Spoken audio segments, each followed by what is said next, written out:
Good morning all of you. RBS degree college Meja खास के online platform पे सभी छात्रों का हम हार्दिक स्वागत करते हैं। छात्रों, आज जो है बीएससी एजी 6 सेमेस्टर के अंतर्गत जो आपका सब्जेक्ट है manures, fertilizers and soil fertility management के अंतर्गत जो आपका टॉपिक है history of soil fertility and plant nutrients. मतलब इसका अर्थ ये है छात्रों कि पादप पोषक तत्व और सॉइल उर्वरता की क्या इतिहास है, उसके विषय में हम आपको आज छात्रों इस टॉपिक के अंतर्गत हम अध्ययन करवाएंगे।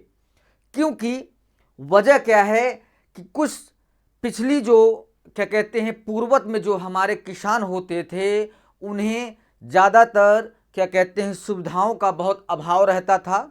तो उन्हें जिस तरीके खेती करने की पद्धति की उन्हें जानकारी था, उसके विषय में मुझे एक तरीके से हम इस हिस्ट्री के क्लास में एक तरीके से देखा जाए तो आपको हम अध्ययन करवाएंगे। मतलब पादप पोषक तत्व और सॉइल उर्वरता का क्या इतिहास था, उसके विषय में हम आपको अध्ययन कराने चल रहे हैं छात्रों ठीक है। आइए स्क्रीन पर चलते हैं। जो हमारा टॉपिक है कि मृदा उर्वरता सॉइल फर्टिलिटी क्या है, उसके विषय में हम आपको बतला रहे हैं कि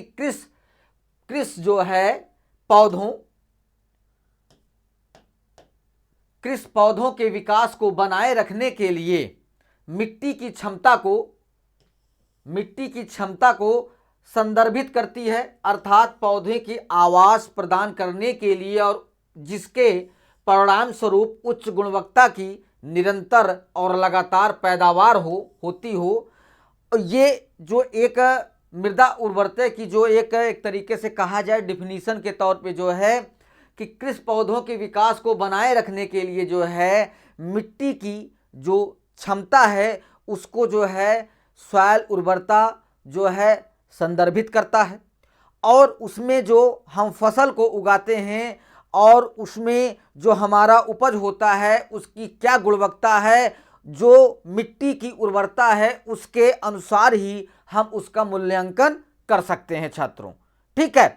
फिर उसके बाद मृदा वैज्ञानिक उर्वरक भूमि की परतें परिभाषित करते हैं जो मृदा को उर्वरता बनाती हैं। मतलब इसका अर्थ ये है छात्रों कि जो हमारी मृदा उर्वरता है वो हमारे पौधों की संरचना और विकास और उनके उपज को किस तरीके प्रभावित करती है, वो मृदा की क्षमता और गुणवत्ता पर निर्भर होता है छात्रों, ठीक है। फिर उसके बाद मिट्टी की उर्वरता एक तरीके से किस तरीके होनी चाहिए वो हम आपको बतला रहे हैं कि मिट्टी की उर्वरता को पौधों के वृद्धि के लिए अनुकूल वातावरण प्रदान करने की मिट्टी की क्षमता के रूप में परिभाषित किया जा सकता है। मतलब इसका अर्थ ये है छात्रों कि जो हमारी मिट्टी की उर्वरता है वो पौधों की वृद्धि के अकॉर्डिंग ही उन्हें पता चलेगा कि हमारी मिट्टी की क्या गुणवत्ता है और क्या उसकी क्षमता है कि उस मिट्टी में कितनी पौधे हमारे वृद्धि कर रहे हैं और अनुकूल वातावरण में वो अपने विकास को किस तरीके फैला रहे हैं या विकास कर रहे हैं और उनके उपज में कितनी वृद्धि हो रही है, वो हम मिट्टी की उर्वरता के अकॉर्डिंग ही मूल्यांकन कर सकते हैं छात्रों, ठीक है। फिर उसके बाद यह पौधों की वृद्धि को समर्थन देने और फसल की उपज को अधिकतम करने की मिट्टी की क्षमता को संदर्भित करता है। मतलब कहने का अर्थ यह है छात्रों कि यह पौधे की वृद्धि को भी मृदा की उर्वरता एक तरीके संदर्भित करती है और समर्थन देने और फसल की उपज को एक अधिकतम रूप प्रदान करने के लिए हमारा मृदा सॉइल उर्वरता एक तरीके से वो अपनी क्षमता और गुणवत्ता के ऊपर पौधों की क्वालिटी या पौधों की एक तरीके से जो उसके विकास हो रहे हैं उसे वो संदर्भित करते हैं कि हमारी मृदा किस तरीके की है और उसमें कितनी क्षमता है और कितनी अच्छी उसकी गुणवत्ता है, जो कि वो फसल पे दिखाई देता है छात्रों, ठीक है। फिर उसके बाद मिट्टी में जैविक और अकार्बनिक उर्वरक डालकर इसे बेहतर बनाया जा सकता है। परमाणु तकनीकी ऐसी जानकारी प्रदान करती हैं जो पर्यावरणीय प्रभाव को कम करते हुए मिट्टी की उर्वरता और फसल उत्पादन में सुधार करती हैं। मतलब इसका अर्थ ये है छात्रों जो है कि अगर हमारी मिट्टी की जो है पर्यावरणीय प्रभाव को कम करते हैं तो मिट्टी की उर्वरता और फसल उत्पादन में सुधार अच्छे तरीके से होता है छात्रों। ठीक है, फिर उसके बाद कि मिट्टी की उर्वरता के प्रकार जो है, मतलब मिट्टी की उर्वरता किस तरीके बढ़ती है और घटती है वो हम बतला रहे हैं। उसके टाइप्स हैं, प्रकार हैं। जो हम पहला बता रहे हैं कि अंतर्निहित या प्राकृतिक प्रजनन क्षमता जो है, वह मिट्टी जिसमें प्राकृतिक रूप से कुछ पोषक तत्व होते हैं और उपजाऊ मानी जाती हैं, अंतर्निहित उर्वरक कहलाता है। मतलब कहने का अर्थ ये है कि जो हमारी उर्वरक मिट्टी की उर्वरता बढ़ाता है, जो प्राकृतिक वातावरण के द्वारा जो हमारी मिट्टी उर्वरता बढ़ती है छात्रों जो है, उसे हम अंतर्निहित प्राकृतिक प्रजनन क्षमता कहते हैं। फिर उसके बाद नाइट्रोजन, फास्फोरस, पोटेशियम जैसे कुछ पोषक तत्व फसल की सामान्य वृद्धि और उपज के लिए आवश्यक माने जाते हैं। ये प्राकृतिक रूप से उपजाऊ मिट्टी में प्राकृतिक रूप से मौजूद होते हैं। मतलब कहने का अर्थ ये है कि जो हमारा नाइट्रोजन है छात्रों जो है, ये एक तरीके से हमारे मिट्टी में काफ़ी जो है फैलाव अपना किए रहते हैं। जो हमारा नाइट्रोजन है ये जो है कभी कभार पौधे जो है वायुमंडल से अवशोषित करते हैं। जैसे जो दलहनी वाली फसलें हैं ये ज़्यादातर वायुमंडल से जो है नाइट्रोजन को अपने उपयोग में अवशोषित करते हैं और अपने जो है पौधों का विकास करते हैं। और फास्फोरस और पोटेशियम भी जो है हमारे मिट्टी के अंदर जो है फैलाव लिए रहते हैं। तो ये एक कुछ पोषक तत्व जो फसल की सामान्य वृद्धि और उपज के लिए आवश्यक माने जाते हैं, वो प्राकृतिक रूप से हमें मिट्टी में ही मिलते हैं छात्रों। ठीक है, फिर उसके बाद अंतर्निहित प्रजनन क्षमता में एक सीमित कारक होते हैं जिससे प्रजनन क्षमता कम नहीं होती है। इसका अर्थ ये है कि जो अंतर्निहित, जब हम बुआई करते हैं, जब हमारे सीड अंदर जमीन के अंदर चले जाते हैं जो है, तो उस समय उनका प्रजनन क्षमता जो है, अगर हमारी मिट्टी की मृदा उर्वरता अच्छे तरीके है, उसकी क्षमता अच्छी है, गुणवत्ता अच्छी है, तो प्रजनन क्षमता भी हमारी कभी कम नहीं होगा। ठीक है, फिर उसके बाद आता है अर्जित प्रजनन क्षमता। जो दूसरा हमारा है अर्जित प्रजनन क्षमता जो है, जब मिट्टी की उर्वरता बाहरी एजेंटों जैसे खाद, उर्वरक, जुताई, सिंचाई आदि के माध्यम से विकसित की जाती है तो उसे अर्जित उर्वरक के रूप में माना जाता है या कहा जाता है। इसका अर्थ ये है कि जो हमारा अर्जित प्रजनन क्षमता है, जैसे हम इसे जो अंतः अर्जित जो है हमारी प्रजनन क्षमता थी, वो प्राकृतिक आवरण के रूप में प्राकृतिक वातावरण के द्वारा हमारी मिट्टी को जो है अच्छी गुणवत्ता मिलती है। और जो हमारी अर्जित प्रजनन क्षमता है ये एक तरीके से बाहरी जो है एजेंटों के माध्यम से जो है उसे पूरा किया जाता है, जिससे हमारी प्रजनन, हमारे सीड का जर्मिनेशन अच्छा रहे जो है। जैसे जो खाद हम देते हैं, उर्वरक देते हैं, जुताई करते हैं, सिंचाई करते हैं, तो इसके द्वारा जो है हमारी अंतः जो है अर्जित जो प्रजनन क्षमता है वो एक तरीके से रूप में जानी जाती है छात्रों। ठीक है, फिर उसके बाद यह पाया गया है कि अतिरिक्त मात्रा में उर्वरक का प्रयोग एक सीमा के बाद ही उपज नहीं बढ़ती है। हाँ, ये इसका अर्थ जो है छात्रों यही है कि अगर आप बाहरी एजेंडों के माध्यम से अपने पौधों या फसल को पोषक तत्वों को प्रदान करते हैं तो उसे अगर एक सीमित दायरे तक अगर आप नहीं रखेंगे तो वो अगली फसल जो है उसकी उपज बढ़ नहीं सकती है। ठीक है छात्रों, फिर उसके बाद इसी प्रकार यह अर्जित प्रजनन क्षमता को सीमित कारक माना जा सकता है।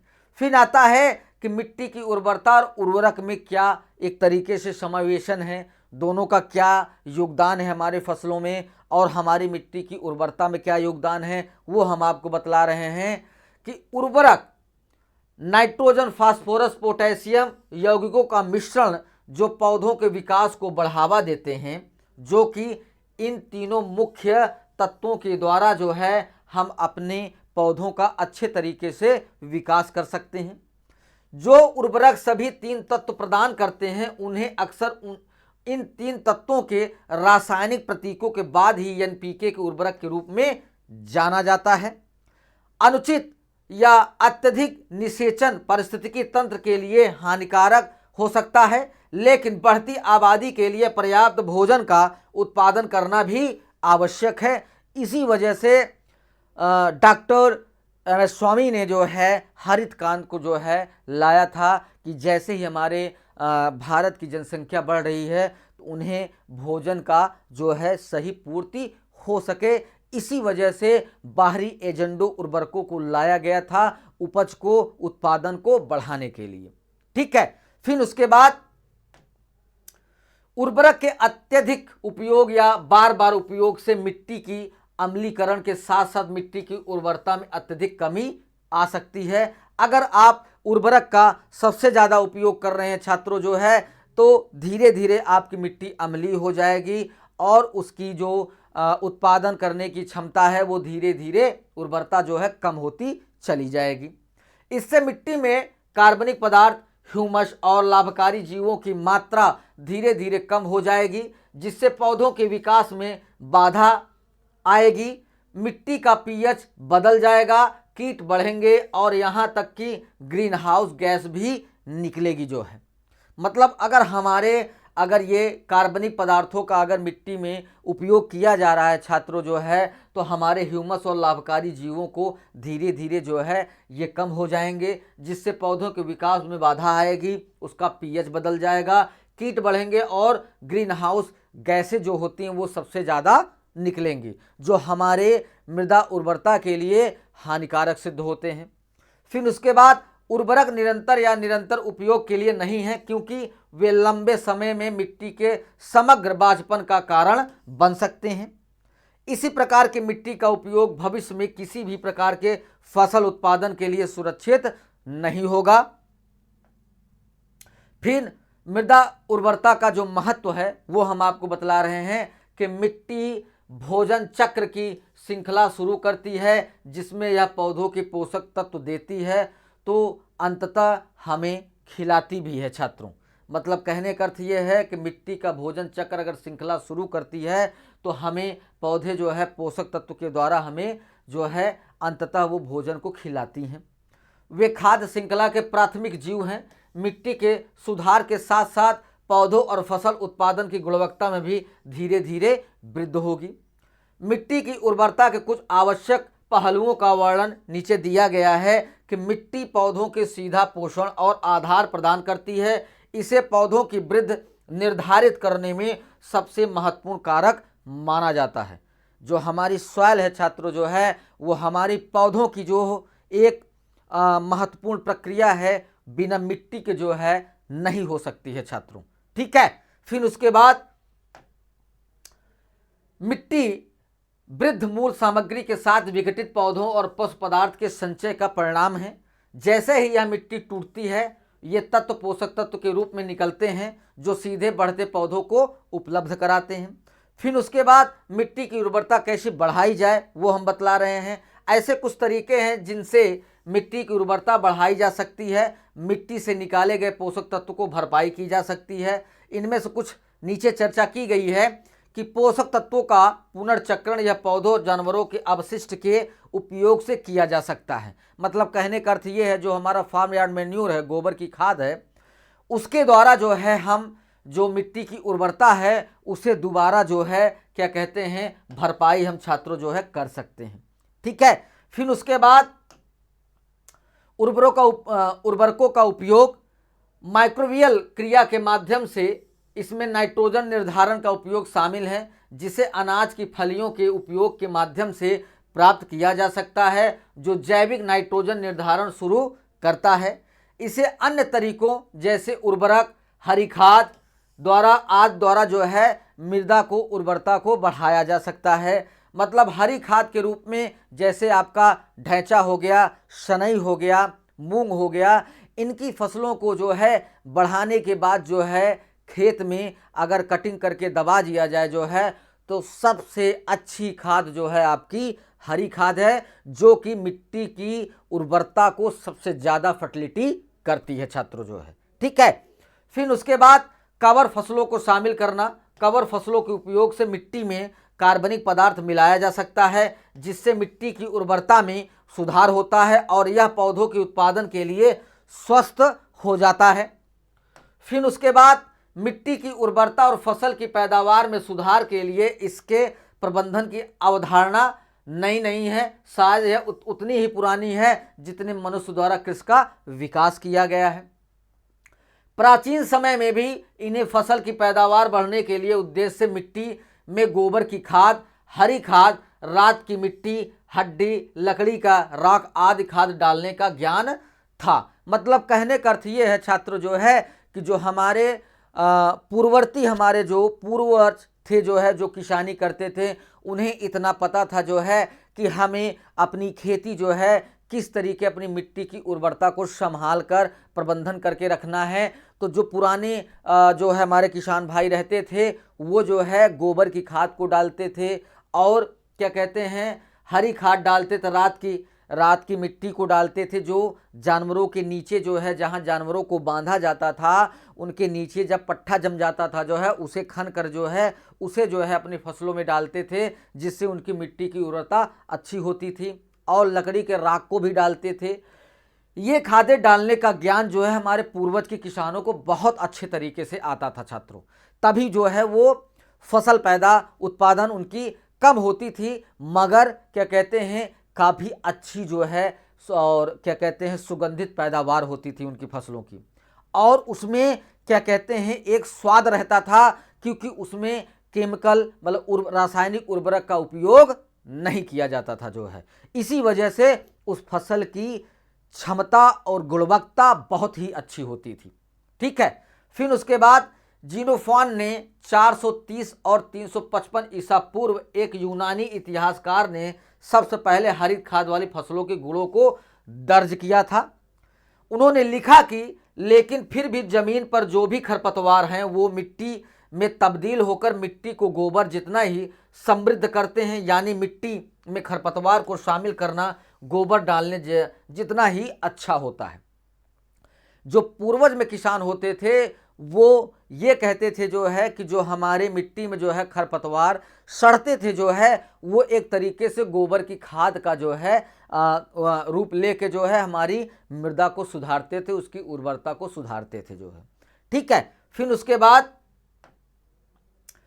काटो ने 334 और 149 ईसा पूर्व ने एक व्यवहारिक पुस्तक लिखी और गहन खेती, फसल चक्र और पशुधन खेती के लिए फलियों के उपयोग की सिफारिश की थी जो है। जो हिस्ट्री छात्रों जो है बता रहे हैं आपको कि उस समय काटो ने जो है 234 और 149 ईसा पूर्व जो है उन्होंने व्यवहारिक पुस्तक लिखा था, जिसमें उन्होंने ये बताया जो है कि हमने गहन खेती, फसल चक्र और पशुधन खेती के लिए फलियों का उपयोग की सिफारिश की थी जो है।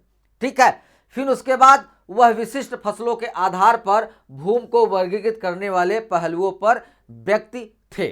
ठीक है, फिर कोलुमेला ने 45 ईसा पूर्व ने मिट्टी सुधार के लिए सलजम की उपयोगिता पर जोर दिया। उन्होंने मिट्टी के अधिक उत्पादन बनाने के लिए भूमि जल निकासी और राख, मल, चूना जमा, तपीतिया, घास और अल्फा के उपयोग की भी वकालत की थी जो है, क्योंकि कोलुमेला ने जो है काफ़ी चीज़ों जो है मृदा की उर्वरता को प्रबंधन को अच्छे तरीके से रखने के लिए उन्होंने इस चीज़ की जो है वकालत की थी जो है 45 ईसा पूर्व में जो है। ठीक है, फिर उसके बाद जेंथ्रोटुल ने 1731 और फ्रांसिस होम ने 1757 के ने दावा किया था कि नाइट्रोजन, नाइट्रेट लवण, जल, वायु, पृथ्वी, एप्सम मतलब जिप्सम, नमक MgSO4, साल्टीपीटर, सोडियम और potassium nitrate, vitriolated tartar, potassium sulphate और जैतून का तेल पौधों में वृद्धि करते थे जो है। जो पुराने लोग जो है इन सब चीज़ों की जो है सिफारिश करके अपने फसलों में इन सब चीज़ों का उपयोग करते थे। खनिज पोषण के बारे में वर्तमान का लगभग सारा ज्ञान पिछले 135 वर्षों के दौरान अपेक्षाकृत हाल ही में प्राप्त किया गया। ये विकास धीमे और क्रमिक तरीके से हुआ था जो है।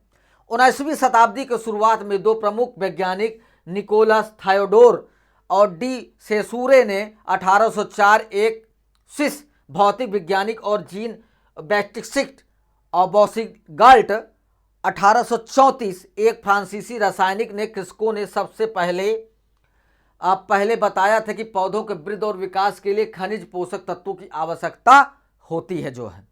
उन्होंने इस चीज के लिए सिफारिश किया था जो है।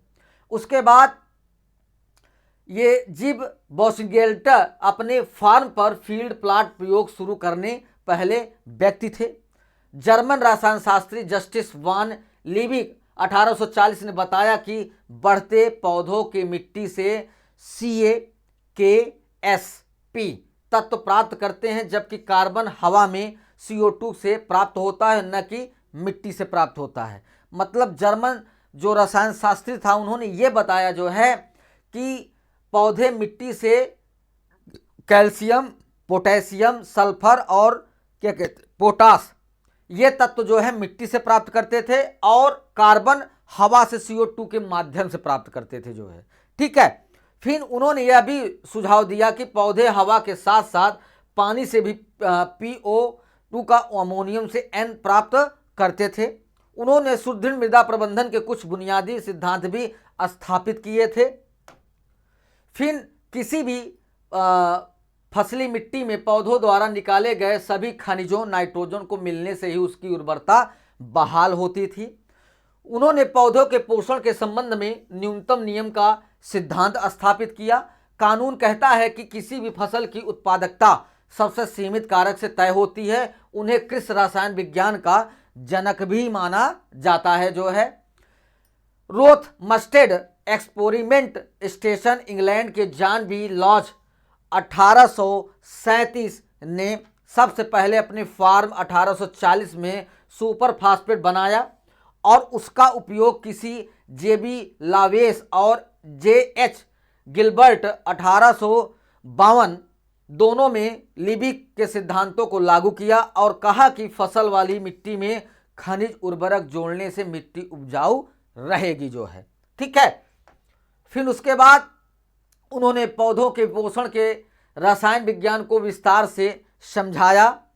ए ग्रिक्स 1844 ने पता लगाया कि कुछ पौधों के क्लोरोसिस को लौह नमक के स्प्रे से ठीक किया जा सकता है और पौधों के पोषण में इसकी आवश्यक प्रकृति का प्रदर्शन भी हम कर सकते हैं। 1860 तक जर्मन वनस्पति शास्त्री जूलियस वान सेक्स और अन्य 10 पोषक तत्वों के अनिवार्यता स्थापित की और पौधों की वृद्धि के लिए सिंथेटिक खनिज पोषक तत्व समाधान में इन पोषक तत्वों का उपयोग कर रहे थे। मतलब कहने का अर्थ ये है छात्रों जो है कि जो हमारे पूर्वज में जो हमारे साइंटिस्ट थे वो एक तरीके से फॉरेन के साइंटिस्ट थे। उन्होंने मिट्टी की उर्वरता को सुधार के लिए जो है कई चीज़ों का उन्होंने सिफारिश करके वकालत किया था। उस समय जो गवर्नमेंट थी जो है तो उस चीज़ को उन्होंने सिफारिश करके जो है लोगों तक पहुंचाया। फिर जब अन्य पोषक तत्वों की खोज 60-70 से अधिक वर्षों के बाद की गई थी तब समूह में अंतिम पोषक तत्व क्लोरीन को पौधों के विकास के लिए आवश्यक माना गया। यह 1954 में ही स्थापित हो गया था। मतलब कहने का अर्थ ये है छात्रों जो है कि जो हमारे पूर्वज थे उस समय जो हमारे वैज्ञानिक थे जो है वो हर चीज़ को अपनी मृदा को सुरक्षित करने के लिए अपने पौधों की अच्छी वृद्धि और विकास और अच्छी उपज के लिए जो है जो उन्हें गवर्नमेंट को सिफारिश करके वकालत करके जो है वो उसे यहाँ पे लाए। तब वो जो है एक तरीके से उसे डेवलप किया गया, विकास किया गया और फिर उसे जो आज के टेक्निकल युग में जो है उसे लाकर उपयोग करके जो है अच्छी फसल उत्पादन ली जा रही है छात्रों जो है। ठीक है, यहाँ पे ये टॉपिक आपका समाप्त होता है। अगले टॉपिक के साथ उपस्थित होंगे। सभी छात्रों को धन्यवाद।